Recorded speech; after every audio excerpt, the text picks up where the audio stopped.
YouTuber ज्योति मल्होत्रा को लेकर बड़ा खुलासा हुआ है। पहलगाम हमले के पहले ज्योति कश्मीर और पाकिस्तान गई थी। ऑपरेशन सिंदूर के बाद ज्योति पाकिस्तानी खुफिया एजेंट के टच में थी। हालांकि उसके पास कोई विशेष खुफिया जानकारी नहीं थी, लेकिन ये बड़ा अपडेट यहां पर निकल कर आया है कि यूट्यूबर ज्योति मल्होत्रा, जिसको यहां पर जासूसी के आरोप में गिरफ्तार किया गया है, वो पहलगाम हमले के पहले कश्मीर और पाकिस्तान गई थी। तो ये एक बड़ा अपडेट है। इस सिलसिले में लगातार जो एजेंसियां हैं वो इस बात की पड़ताल कर रही हैं किस तरह की जानकारियां और खुफिया बातें पाकिस्तान को साझा की गई इन जासूसों के जरिए, जिन पर अब शिकंजा यहां पर कसा जा रहा है। तो यूट्यूबर ज्योति को लेकर ये बड़ा खुलासा हुआ है कि ये जो यूट्यूबर है ये कश्मीर का दौरा इसने किया था, इससे पहले पाकिस्तान का दौरा किया था और पहलगाम हमले के पहले ये जो ज्योति है ये कश्मीर और पाकिस्तान गई थी।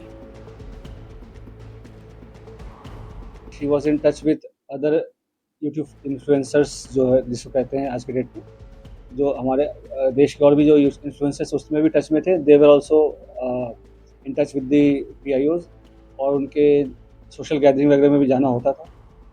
जैसे मैंने बताया कि मॉडर्न वॉरफेयर में बस हम उसको बॉर्डर पे नहीं लड़ते, ये भी एक वॉरफेयर है जहाँ पे वो रिक्रूट करके और इन्फ्लुएंसर से अपनी नैरेटिव पुश करने की कोशिश करना और यहाँ के जो सॉफ्ट पावर को के थ्रू यहाँ पे अपने इमेज को सो कॉल्ड डिस्टॉर्ट करना, ये सब सारी चीज़ें कोशिश चली। चंद व्यूवर्स और लाइक्स और शेयर्स के चक्कर में ट्रैप में आ गया। उसके बाद उसे जैसे शी विजिटेड पाकिस्तान, तो वो भी काइंड ऑफ स्पॉन्सर्ड ट्रिप ही था। तो ये सब उसे लगता है कि इजी एक्सेस टू मनी इस सब के कारण विजिट करना। उसमें आप देखेंगे सोशल मीडिया पे वीडियोस वगैरह भी है जहाँ पे शी इज़ रिक्वेस्टिंग कि मुझे चाइना जाना है, वीज़ा हमें दे दो, इस टाइप की चीज़ें।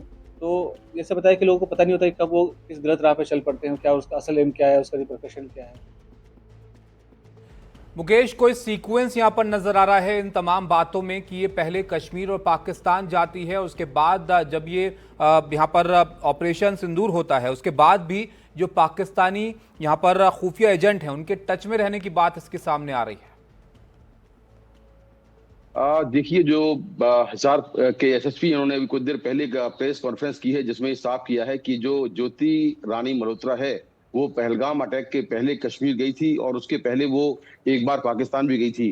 तो क्या इसका कोई पहलगाम हमले से कोई कनेक्शन है या फिर जो पहलगाम अटैक के बाद जिस तरह से ऑपरेशन सिंदूर लॉन्च हुआ उसके बाद भी वो जो पाकिस्तानी एजेंट्स हैं उनके टच में थी और जब लगातार वॉर लाइक सिचुएशन थी यानी कि युद्ध जारी था उस दौरान भी वो पाकिस्तान के एजेंट्स के टच में थी।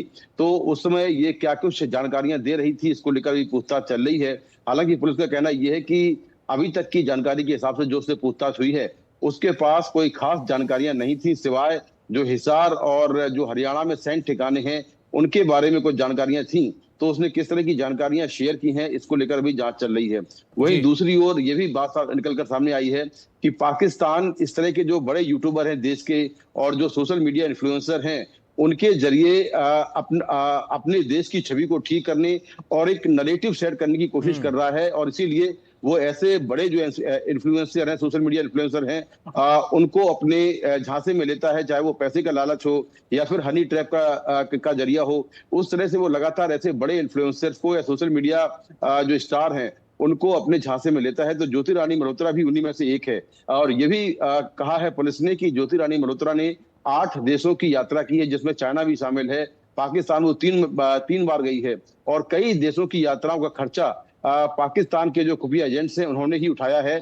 फ्लाइट से लेकर रहने का खर्चा, खाने का खर्चा, ये सारा खर्चा जो है वो भी पाकिस्तानी खुफिया एजेंट्स ने उसको उठाया है। दिल्ली में जो पाकिस्तानी हाई कमीशन है यहाँ उसकी मुलाकात दानिश नाम के अधिकारी से हुई थी और दानिश ने ही ये पूरी कॉन्स्पिरेसी की है। हालांकि जैसे ही ये मालूम चला पहलगाम अटैक के बाद कि दानिश ये पूरा एक मास्टरमाइंड है इस जासूसी का, तो दानिश को वापस पाकिस्तान भेज दिया गया है और कुल 6 एजेंट गिरफ्तार किए गए हैं जिसमें ज्योति रानी मल्होत्रा भी शामिल है। तो उससे लगातार जो सेंट्रल एजेंसीज हैं और हरियाणा पुलिस है वो उससे पूछताछ कर रही है। बहुत शुक्रिया मुकेश आपका सब जानकारी के लिए। तो लगातार पूछताछ की जा रही है और अब ये बातें निकलकर सामने आ रही है कि किस तरह से ये संपर्क में थे पाकिस्तानी एजेंट के और जो खुफिया जानकारियां हैं वो पाकिस्तान को साझा यहाँ पर की जा रही थी। यूट्यूबर ज्योति को लेकर ये बड़ा खुलासा हुआ है कि पहलगाम हमले से पहले कश्मीर और पाकिस्तान का दौरा इसने किया था।